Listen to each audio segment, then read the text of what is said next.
don't need a high-end designer or a lot of money to get a luxe look. Be your own interior designer. This is Affordable Interior Design, the podcast. Here's your host, Betsy Helmuth.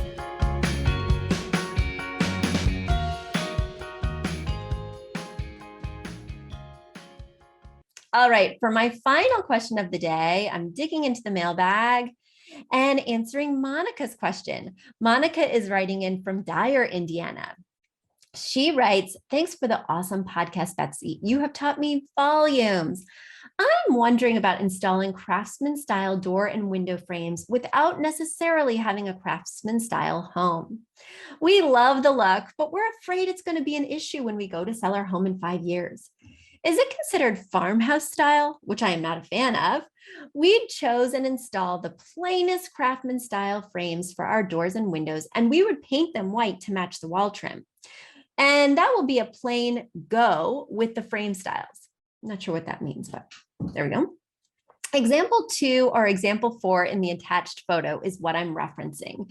And for those of you listening on YouTube, you can see the exact picture she sent in, so you'll know the exact molding she's referring to. For those of you not listening on YouTube, for those of you listening in your car or while you're doing your dishes, you can always head over to YouTube after you've listened to this and fast forward to get to Monica's question and see her imagery. And for those of you who didn't know we have a YouTube, well, come on now, guys. Come on now. We've had a YouTube for quite some time, and you'll find lots of videos, dozens of videos if you go to youtube.com and it's Affordable Interior Designs channel. All right, so you write, "The former owner did a DIY with the current frames and wall trim and used regular planks of wood, and it looks awful. Our ongoing design of our interior is probably considered casual rustic. Thank you." All right.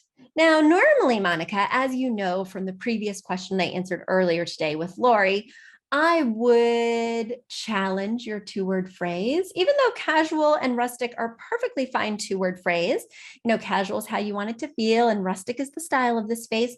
I would just make sure that you lock that in before you make a lot of design changes. That being said, architectural changes do not have to reference your 2-word phrase. You can move into a place and choose your 2-word phrase based on what you want it to feel like, as long as the architecture is not so overwhelming. If I moved into a highly ornate Victorian, welcome to my dreams, people. If I moved into a highly ornate, if and when, how about when I move in to my highly ornate Victorian, I will need to adapt either my feeling or my style word to accommodate all the character that's going to be oozing out of the doors and windows. In your case, it sounds like the architecture of your home may be more simplistic or maybe even problematic based on the DIY from the previous owner. But you want to take a look at the outside of your home. You want to make sure that any structural changes you make, like adding specific molding, tie in with the other structural aspects of the home. For instance, I don't want you using chunky door frames if you have 3-inch baseboards. Chunky door frames need to go with chunky baseboards. So you need to have 5-inch baseboards or higher, or else you need to change those baseboards out.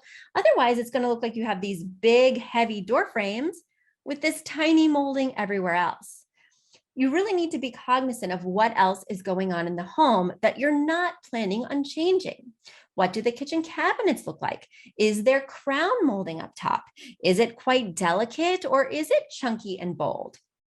The Craftsman style moldings that you're showing me are, there's 4 here, and number 2 and number 4, the ones that you're referencing, are more simplistic. On number 2, there is a bullnose at the top, which is a slightly rounded trim piece. And then there's a little bit of quarter round right underneath. So it's an extra decorative piece. And then it's just a straight, flat, almost 2x4 look. with another little piece of slim rectilinear trim. And then the door frames just appear to be that 2x4 again. Whereas number 4 is much more simplistic. All rectilinear trim, no curves, just rectangles, like a very skinny rectangle on top with that 2x4 at the top and the 2x4s on the side. Now I'm oversimplifying this, but I just want to explain it so that everyone can kind of have a picture in their mind. So it's chunky. Now I live in a space that's technically it's a colonial, but it has 7-inch high baseboards that have some decorative trim. So it looks a little bit ornate. And if you had very skinny door frames, it would look ridiculous. It would look out of scale. It's like, did they buy those in 2 separate times, 2 different eras at 2 different stores? So let's look at your front door. Let's look at your baseboards. Let's look at the crown molding. And let's make sure that the doors that you're putting inside these frames also go with the trim. Because if you are putting in a door that has a lot of panels, inset panels that are decorative, and then have a curving piece like this quarter round, well, I would go with number 2 that also has some elements of curve to the door frame to make it relate.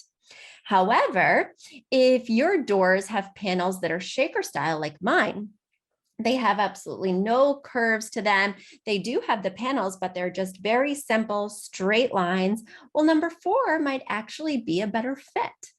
These are all things that you need to think about when you're selecting architectural finishes. Architectural finishes do not need to align with your 2-word phrase. They do need to align with both the interior architecture and the exterior architecture of your home. So next time, make sure to send me some pictures of both the interior and the exterior so I can guide you a little more specifically. But in the meanwhile, use my advice as a quiz for yourself. Now go around your house with my words ringing in the background, or you can even replay this as you walk around. And you can answer your own question for yourself now that you have the tools and the advice. A big thank you to Aton and the Embassy who wrote our theme song. A shout out to Catherine Heller who owns the podcast shop and is our editor extraordinaire. We also want to thank Ginny Sunasan and her team at the Savvy Podcast Agency for their help with our social, our YouTube channel, and so much more. We also want to thank Uploft, which is our parent company who supports this podcast. And lastly, we owe a huge debt of gratitude to you. Thank you so much for tuning in and for all your support.